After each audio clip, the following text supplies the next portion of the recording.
सेव्यमान पावनाङ्घ्रिपङ्कजम् ज्ञानयज्ञसूत्रमिन्दुशेखरम् कृपाकरम् नारदादियोगिवृन्दवन्दितम् दिगम्बरम् काशिकापुराणिनाथकालभैरवम् भजे।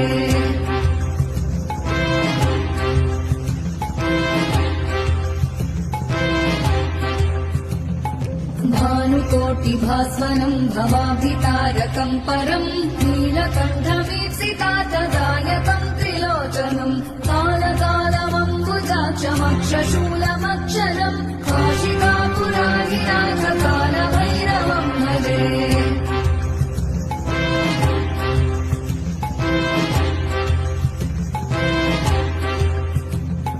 शूलटङ्कपाशदण्डपाणिमादिकारणम् श्यामकायमादिदेवमक्षरम् निरामयम्